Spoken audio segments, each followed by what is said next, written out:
Hey guys, welcome back to the BuzWeaver channel, and in our top stories today from Ground News, Nikki Haley kicks off GOP campaign for White House.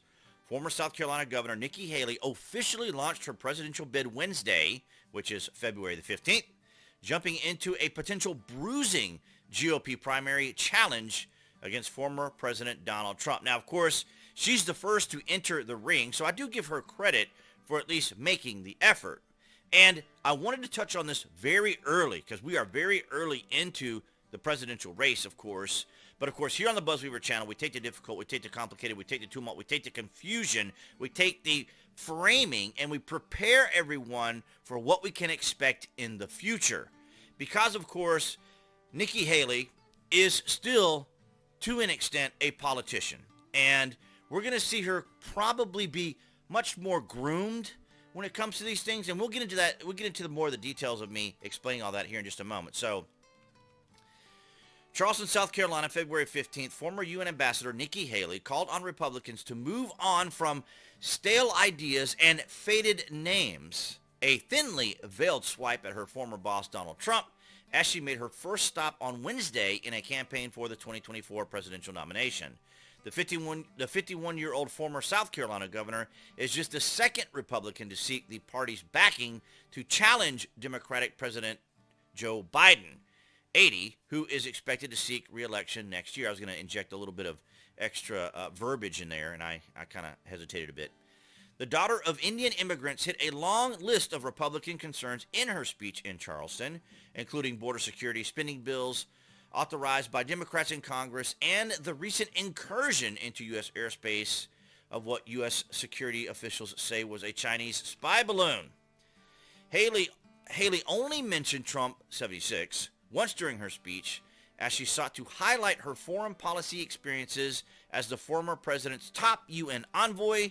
She vowed tough action against U.S. adversaries such as Iran, North Korea, and China. So, ladies and gentlemen, as I just read to you, I gave you a series of legacy media checkbox issues.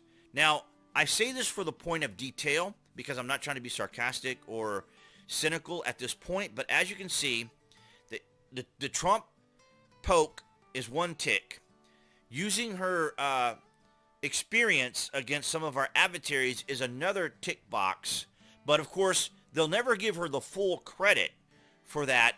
At least for now, they're going to allow her to have those monikers that identify her capability. And I'm going to round it all up for you. And of course, she's a daughter of Indian immigrants, so yet another tick box. Now, again, I'm not saying that in any way to be sarcastic or derisive, but these are the little checkbox issues. And you may be wondering why. Now, if you have been a member of the BuzWeaver channel for any period of time, you know that we take the tumult and the confusion and the maneuvering that is often done by the political handlers and, of course, the establishment uniparty.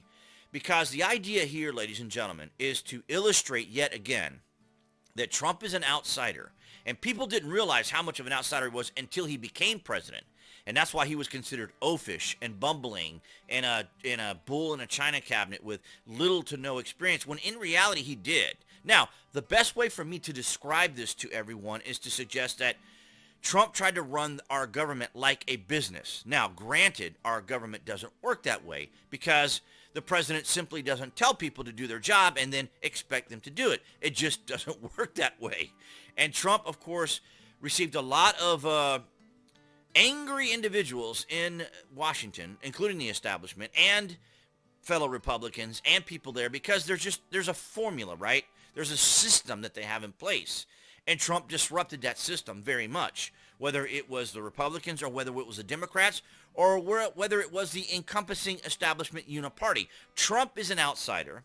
He's going to come in. He's going to have that mindset of wanting to fix things and run things kind of like a business. Now, I don't totally oppose that, but I'm also not oblivious to the fact that unfortunately our government is so bloated in its mechanisms and the way it works that it doesn't always work that way. So Nikki Haley is going to be a darling, I think, at first.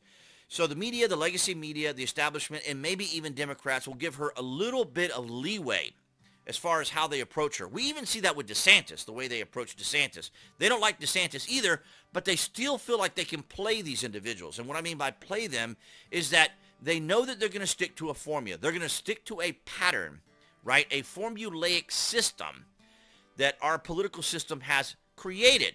And so they know they can keep these individuals in line by playing that system. And basically what it could come down to is the Democrats saying, okay, we're going to work with a particular Republican candidate to help them out just to get Trump out of the way. In other words, they'll give levels of encouragement, they'll give levels of accolades to certain Republicans just to be able to stymie Trump. We already know they're doing everything they can now to stymie Trump.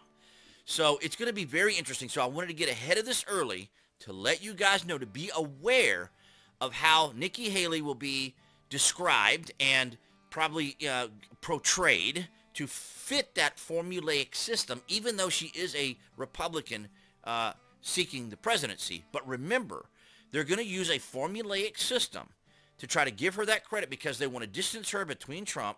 Of course, Trump is still going to be the target. He's still the center of attention because of just his character and and what he's demonstrated to us, particularly now as everyone can feel what was going on during the current Biden administration. So getting ahead of this, I want everyone to know right now, keep your eyes open, be alert, be aware of how she's going to be treated. I'm not saying that she's going to be mistreated or she's going to be hailed as the next best thing, but just keep in mind that we will continue on this journey with Nikki Haley and other potential candidates as we see how the establishment and the Democrats and others, the progressives and so forth and so on, handle this and how she'll be dealt with through social media, because I'm sure she'll probably get a lot of the much more flexibility in social media than Donald Trump.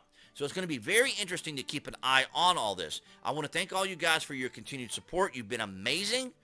And, of course, appearing there on the screen, that would be the channel icon for you guys here on YouTube. You can click on that to subscribe, as well as to select notifications. That way you know when there's content here on the channel. And I will see you guys in the next video.